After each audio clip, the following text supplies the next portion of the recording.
الله يا الله الله سبحان الله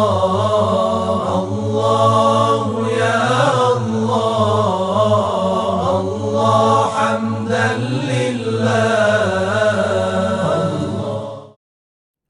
اعوذ باللہ من الشیطان الرجیم. بسم اللہ الرحمن الرحیم. الحمد للہ رب العالمین والصلاة والسلام علی اشرف الانبیاء والمرسلین وآلہ الطیبین الطاہرین المعصومین. عزیزان گرامی، محترم ناظرین، قضاء و قدر جو ایک اہم موضوع ہے اور عقائد کی کتابوں میں اس موضوع کے بارے میں مختلف ڈائمنشنز سے اور مختلف حوالوں سے گفتگو ہوئی ہے اس عقیدے کے بارے میں، اور کافی طولانی گفتگو علماء کرام نے کی ہے. مطالب مختلف حیثیتوں سے مختلف حوالوں سے بیان کیے ہیں. یہاں ہم اختصار کے ساتھ ہم نے قضاء و قدر الہی کا معنی آپ کے سامنے پیش کیا. لغوی طور پر قدر کے کیا معنی ہے، قضاء کے کیا معنی ہے لغت میں، اور اس کے بعد اصطلاحی معنی جو ہے وہ بیان کیے گئے آپ کے سامنے جو علماء نے پیش کیے ہیں. اور یہ ٹرم اصطلاحی طور پر جو ہے اصطلاح علماء میں علم کلام میں وہ لغوی معنی کی مناسبت سے کس معنی اور مطلب میں آئی ہے اور کیا مراد لیتے ہیں اس ٹرم سے، ان اصطلاحات سے، یہ سب چیزیں پیش کی گئیں. اور اس کے بعد بیان ہوا کہ قضاء و قدر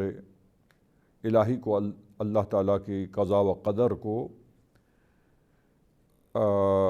دو حصوں میں اور دو اقسام میں تقسیم کیا گیا ہے، اور علماء کی جانب سے ایک قضاء و قدر علمی اور دوسری قسم کو قضاء و قدر عینی نام دیا گیا. اب قضاء و قدر علمی کیا ہے یہ ہم نے اپنے معزز سامعین کی خدمت میں پیش کیا. اسی طرح قضاء و قدر عینی. اور آج کے اس پروگرام میں عزیزان گرامی ہم سلسلے گفتگو کو آگے بڑھاتے ہوئے ہم قرآن مجید کی آیات ہم آج کے اس پروگرام میں اپنے معزز ناظرین کی خدمت میں پیش کریں گے کہ جن آیتوں میں قضاء اور قدر علمی کی طرف جو ہے وہ انڈیکیشن ہے، اور آیت سے سمجھ میں آتا ہے کہ یہاں پر قضاء و قدر علمی کو بیان کیا جا رہا ہے. اور اسی طرح وہ آیتیں جن میں قضاء و قدر عینی جو ہے وہ اس کو پیش کیا گیا ہے. تو یہ مثال کے طور پر یہ چند آیتیں آج کے پروگرام میں ہم ان دونوں اقسام کے لیے جو قرآن مجید میں آئی ہیں ہم اپنے معزز سامعین اور ناظرین کی خدمت میں پیش کرتے ہیں. قضاء و قدر علمی کے لیے دیکھیے قرآن مجید میں سورہ مبارک آل عمران میں آیت 145 آیت کا ایک حصہ، ورس نمبر 145 کا ایک حصہ، اور اس آیت کریمہ کے اس حصے میں یہ بیان ہوا ہے عزیزان گرامی. بسم اللہ الرحمن الرحیم. وما كان لنفس ان تموت الا باذن اللہ کتابا مؤجلا. کوئی نفس جو ہے وہ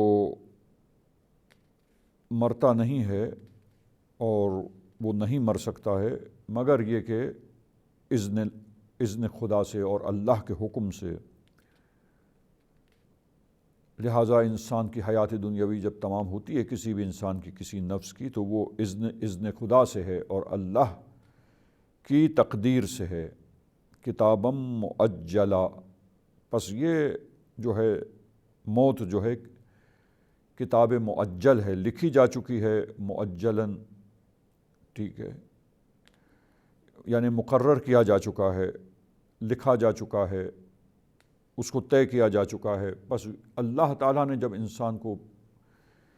پیدا کیا اور یہ حیات دنیاوی کا سلسلہ انسان کا شروع ہوا، تو اس کا اختتام دنیاوی حیات کا کہاں ہے؟ یہ کتاب مؤجل ہے، یعنی مقررہ وقت پر لکھ دیا گیا ہے کہ کون سا اس کا وقت ہے اور کب ہر نفس کے لیے موت کا وقت آئے گا اور کب اس دنیا سے اس کی دنیاوی حیات ختم ہوگی اور وہ حیات کے اگلے مراحل کی طرف منتقل ہو جائے گا انسان۔ تو عزیزان گرامی توجہ فرمائیے کہ یہاں پر اللہ نے اس کو لکھ دیا ہے، پس اللہ تعالیٰ کے علم میں ہے اور یہ کتاب مؤجل اور لکھا ہوا ہے اللہ تعالیٰ کے نزدیک۔ بس یہ اللہ کا علم ہر ان چیزوں کے بارے میں کہ ان کی ابتدا کہاں سے ہوگی اور ان کا اختتام کہاں پہ ہوگا، موت کب آئے گی، یہ علم الہی میں ہے، علم ازلی میں ہے۔ ہمیشہ سے پروردگار اس کو جانتا تھا کہ جو بھی مخلوق، جو بھی انسان، جو بھی ذی حیات اللہ پیدا کرے گا تو وہ اپنی مدت حیات کتنے عرصے میں، کتنی مدت میں وہ حیات کو گزار کر پورا کر اس کا وہ معین وقت آئے گا جب اس کی حیات ختم ہوگی اور دنیاوی حیات جو ہے اس کا خاتمہ ہوگا، اختتام ہوگا۔ لہٰذا یہ عزیزان گرامی یہاں پر یہی کتاب مؤجل یعنی اللہ تعالیٰ کا علم ازلی، کہ اس علم ازلی میں یہ تمام چیزیں مشخص ہیں، معین ہیں اور اللہ کے پاس لکھی ہوئی ہیں، لہٰذا اللہ کے علم ہے اور اللہ نے اس کو تقدیر کیا ہے۔ اور اسی طرح ایک اور مثال جو ہے قرآن مجید سے سورہ مبارک حدید کی 22ویں آیت کریمہ ہے، ورس نمبر 22 سورہ مبارک حدید۔ اس میں ارشاد ہوتا ہے پروردگار عالم کا، بسم اللہ الرحمن الرحیم، وما اصاب من مصیبت فی الارض ولا فی انفسکم الا فی کتاب من قبل ان نبرأها ان ذلک علی اللہ یسیر۔ کوئی مصیبت نہیں زمین پر رونما ہو اور تمہارے اپنے نفوس کے اندر مصیبت ظاہر ہو، مگر یہ کہ اللہ تعالیٰ نے اسے لکھ دیا ہے اور کتاب میں محفوظ کیا ہے۔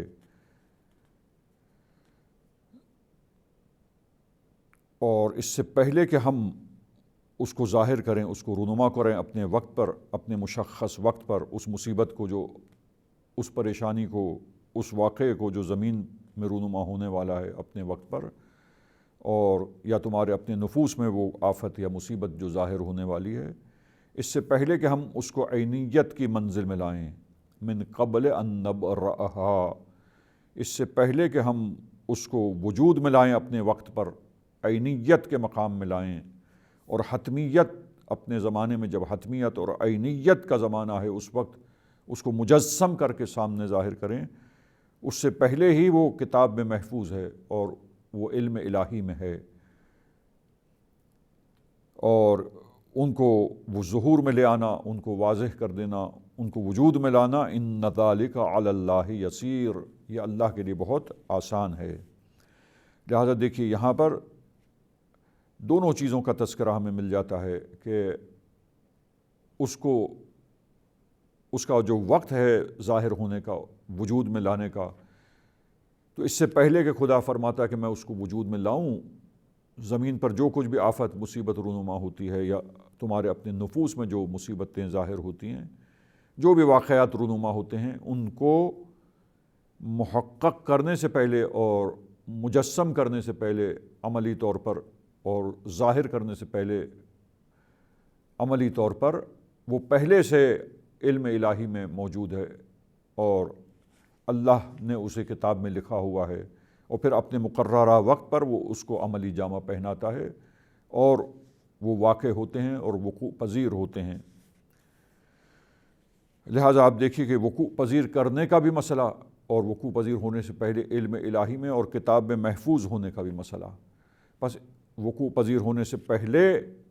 عملی جامہ اس کو پہنانے سے پہلے اپنے وقت پر، اپنے زمانے میں جب اس کا وقت آ جائے، جو طے پایا ہے، اللہ نے طے کیا ہے کہ کس وقت اس کو محقق کرنا ہے عملی طور پر، حتمیت کی منزل میں، عینیت کی منزل میں لانا ہے، مجسم کرنا ہے، ظاہر کر دینا ہے، اس سے پہلے علم الہی میں ہے۔ بس جب علم الہی میں وہ مقدر کیا اللہ نے، وہ اور اس کا اندازہ کیا، ٹھیک اندازہ اس کا مقرر کیا کہ کس ٹھیک اندازے کے ساتھ اس کو مقرر کیا گیا ہے، اور کس اندازے کے ذریعے اور کس حساب کتاب کے ساتھ، یہ سب کچھ پہلے سے علم الہی میں ہے، لہذا اس کا کس حساب کتاب کے ساتھ اور کس اندازے کے ساتھ ٹھیک مقررہ طریقے سے جو طے پایا ہے اللہ کے علم میں، جو اللہ نے طے کیا ہے، اللہ اس کے بارے میں علم رکھتا ہے اور کتاب الہی میں ہے، یہ قضا یہ قدر علمی ہے۔ اور جب اس کو انتہائی منزل میں لانا ہے، حتمیت کی منزل میں، عزیزان گرامی، کہ یہ طے کیا ہے کہ اس زمانے میں اس کو محقق کیا جائے گا اور عملی جامہ پہنایا جائے گا، یہ فیصلہ اٹل جو ہے، یہ قضائے علمی ہے کہ اس کا انتہائی مرحلہ اس وقت ہوگا اور یوں فائنلائز ہوگا، اور اس کے بعد منزل آ جاتی ہے جب عینیت اور حتمیت کی۔ تو عزیزان گرامی، وہ جو اللہ نے حساب کتاب کیا، جو ٹھیک اندازہ مقرر کیا اس کا، جو اس کے علم میں ہے، وہ تمام چیز کے بارے میں آگہی رکھتا ہے اور پلاننگ کرتا ہے، اور عزیزان گرامی وہ علم جو اللہ کا ہے، جو ارادہ ہے، جب وہ ارادہ آخری مرحلے میں اس کے پہنچتا ہے کہ یوں محقق ہوگا، لہٰذا یہ قضاء علمی ہے، اور اس کے بعد مرحلہ آ جاتا ہے قضاء و قدر عینی کا۔ اور قضاء و قدر عینی عزیزان گرامی، اس کے بارے میں بھی یہ آیات ہیں اور مثالیں ہیں، اور یہاں پر یہ آیت جو سورہ مبارک حدید کی ہم نے آپ کی خدمت میں بیان کی، یہاں پر خود عینی کا بھی تذکرہ یہ آ جاتا ہے کہ اللہ اس کو حتمیت کے مرحلے میں لا کر اپنے مقررہ وقت پر محقق فرماتا ہے، وہ رونما ہوتے ہیں، واقع ہوتے ہیں۔ اب آئیے اسی طرح ہم دیکھیں سورہ مبارکہ ہجر میں عزیزان گرامی، آیت نمبر 21 ورس نمبر 21 میں پروردگار عالم جو ہے قضاء و قدر عینی کو جو ہے وہ بیان فرماتا ہے، اور اس کی طرف انڈیکیشن ہے۔ بسم اللہ الرحمن الرحیم، وَإِن مِّن شَيْءٍ إِلَّا عِندَنَا خَزَائِنُهُ وَمَا نُنَزِّلُهُ إِلَّا بِقَدَرٍ مَّعْلُومٍ۔ کوئی چیز نہیں، کوئی شے نہیں، لیکن یہ کہ ہمارے پاس اس کے خزانے ہیں، یعنی وہ ہمارے علم ہے، ہم اس کو جانتے ہیں،